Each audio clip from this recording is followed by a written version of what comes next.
What's up, everybody? This is yours truly, CeeLo Green, and you are now listening to Rolling Out Star-Studded Studio.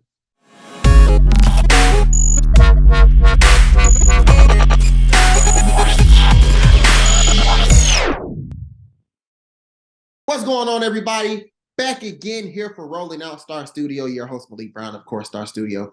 We bring on the biggest, the hottest of today's world. And today, I'm with no other than CeeLo Green in the building with me. CeeLo, what's going on? How you doing today, man? What's up, my king? I'm blessed. How about yourself? Same. Thank you so much again for taking the time out to speak with us today. Big week. Of course, you're performing at the Otis Redding Foundation's Otis the Season Holiday Benefit Concert, December 9th. First, just your emotions in being able to perform at this concert. Well, every acknowledgement is an honor, and especially this foundation in particular, because we befriended each other some years back, and that relationship and that love has lasted. And so this was probably the easiest invitation I could have obliged. Love that.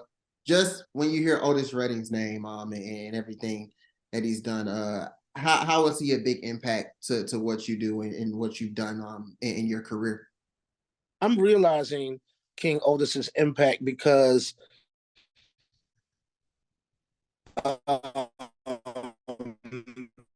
I've done about 4 or 5 press pertaining to this press outlets, excuse me, pertaining to this over the last few weeks, and that's the evidence right there because it's really such a quotable namesake. You know what I mean?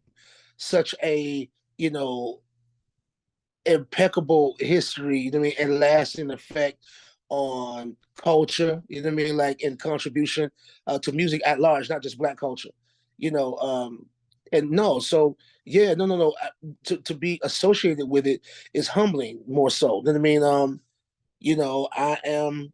I'm a son of those soul singers. So more than I'm CeeLo Green, I feel like a son. I mean, like honoring a father. Of course, it's taking place in Macon. Your connection with Macon and what you've done, of course, with Goody Mob, and how you guys have been able to kind of travel everywhere, but Macon being one of those places, and how it's benefited you all in your career. Oh yeah, so us being from Atlanta, Georgia, Macon, Georgia, Augusta, Georgia, what I mean, all of the surrounding areas have given life to the the first responders. You know what I mean? Little Richard, James Brown, Otis Redding, um, and generations to come like ourselves answered those calls on behalf of where we were from. I mean, and the legacies that we, had wished to uphold and continue to work. So yes, Macon, Georgia is extended family as far as I'm concerned. Otis, he started these programs, the summer of 1966. And to now, just keeping the legacy alive. Just how big is that? Just not for Macon. I mean, the city. I mean, the state of Georgia. I mean, legacy is really defined as what you build to leave. You know what I mean? And so something, has to be built to last. And, in doing so, you have to invest all of yourself 100%. I mean, 150% on most occasions.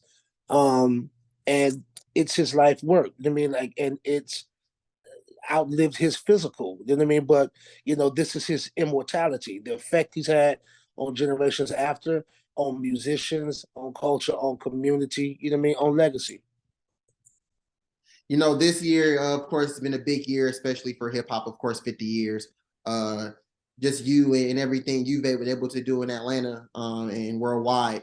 Just how special has 50 years been as we come to kind of the close in December? How special has this year been for you?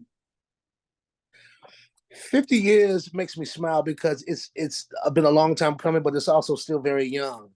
I guess you could say we're at a midway point or a halfway point.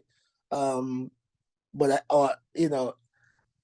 it's still too early to say we're halfway to forever. You know what I mean? And so we want this thing to continue to to echo all throughout time in infinite outer space. And I mean, like, we want our voices to be heard. We want our monuments to last. I mean, like, well beyond our own existences. You know what I mean? Like, you feel me? And they will know. I mean, like, by the sound of my voice, they all will know that we were here. You know, Atlanta, they call Atlanta the Mecca of hip hop.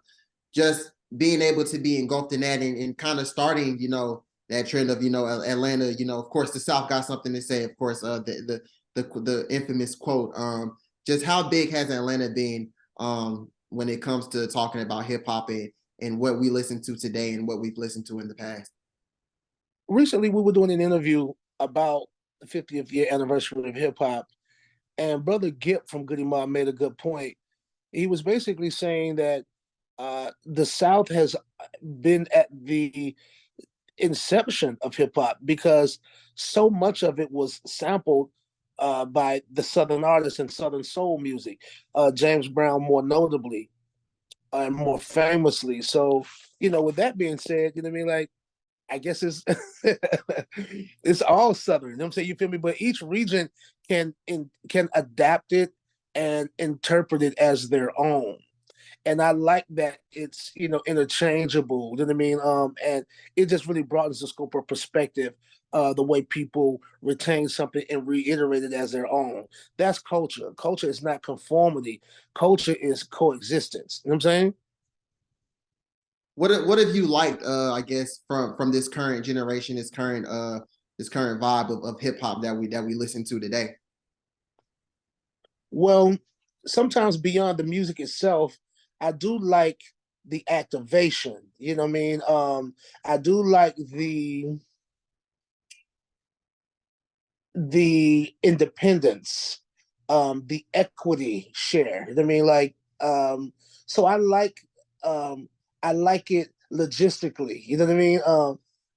And there are some technical knockouts, and there are some KOs out there too. You know what I'm saying? Like, it's a couple of different ways, that you can win a fight. You know what I'm saying? So, as far as Atlanta is concerned, I feel like a forefather for our region, and many would say that. Many would argue that point in my defense, and I'm like a proud father about most of the music simply because what I mean. Like, these are our children. You know what I mean. Making their art. You know what I mean. Making their marks. Continuing the work. And really defying classification. That's what we set out to do as artists. Yeah, I think essentially at its core, it is all hip hop. And then there's some subcultures. Like, it can be rap. You know what I mean? Like, it can be trap. It can be snap. You know what I mean? It can be boom bap. You know what I'm saying? You know what I'm saying? It's all to your liking, but what's dope about it all is there's truly something for everyone. The variety and the diversity is there. You know what I mean? Like, at your disposal. So I mean, like, please be my guest. You know what I mean? Like, and enjoy. You know what I mean? Like, whatever it is that you like. For you, CeeLo, what is the power of giving back? Of course, you talk about what you've done in the music landscape and helping the youngers, and then you talk about here Otis Redding, the concert, giving back to the young there. I mean, what is the power of giving back? I think generosity is next to godliness. You know, to give cheerfully is to have an abundance of, and so therefore I've been blessed so overwhelmingly. My cup runneth over. I mean, like, it would be a waste not to really direct that flow of information, invest into the generations to come. I mean, like, so we can maintain and sustain. I mean, like, and there's the notion of appreciation and acknowledgement. Because sometimes there becomes a disconnect when you have these communication gaps, and people they don't have the information to acknowledge their history and their ancestors and the forefathers who really built the framework. You know what I'm saying? And so I believe that needs to be a curriculum, like, and a conversation that we have casually and critically, you know what I mean, about how we carry the torch and keep it going. CeeLo, what should people expect from you on December 9th at 2 o'clock? What should people be expecting from you? Uh it's around 2 o'clock. Around 2 o'clock, I'd like to have I'm in seven. I'm in seven. I was about to say, I was about to say, around 2 o'clock, I usually have my snack, you know what I mean, my 2 piece and a biscuit from Bojangles. So I probably have some little crumbs still stuck on my face, man, from extra crispy, uh drumstick and a thigh. And then, I'm gonna take me a little sip of sweet tea, and I'm gonna get on up stage and get to work for the people. No, but I was just gonna have fun, man. I mean, it's fun, man. I ain't even gonna lie, man. Like, I love what I do. You know what I mean? And there's no stage too small. I just love people. I love congregation and gathering and good music as a vibe to bring us all together. Like, like I love to celebrate life. You know what I mean? Like, and celebrate each other. And like we live in it, man. We're gonna live it up. You know what I mean? If that's me saying the least, you know what I mean? And anybody that's familiar with me, I think y'all know what's up. You know what I mean? Like I have a tireless energy and an eternal flame that burns. You know what I mean? Like, for the fun of it and for the fundamental of it. What is it like, I guess, performing? Is there any difference from performing now to, I guess, when you first started out? Um, Not a big difference, but sometimes the intimacy is more preferable because it's kind of like up close and personal. But then again, that there's something to say about performing for 150, 200,000 plus people. I've done that before too on different occasions. And you definitely have to command and reassert yourself, you know what I mean? Like, and project, you know what I mean? Like, so you can affect each and every one of those people if you can, you know what I mean? And so I always give it your best and most valiant effort. You know what I mean? Like to appease and to entertain, you know what I mean? Like, because the customer is always right, baby.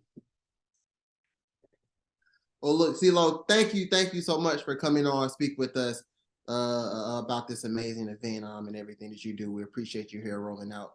Let the people know again what can they on December 9th, what it's all about and what time. Not 2 o'clock. December 9th. Do not bother me at 2 o'clock. I'm gonna be at Bojangles, like I said earlier. Catch me around 7 o'clock. And we're gonna be trying a little tenderness, man. That's the oldest season, y'all. Come on out. I'll take care of you. Definitely, definitely. Well, thank you so much, CeeLo. Thank you, everybody, for checking us out. This is Rolling Out Star Studio, your host, Malik Brown. Peace. CeeLo Green. We are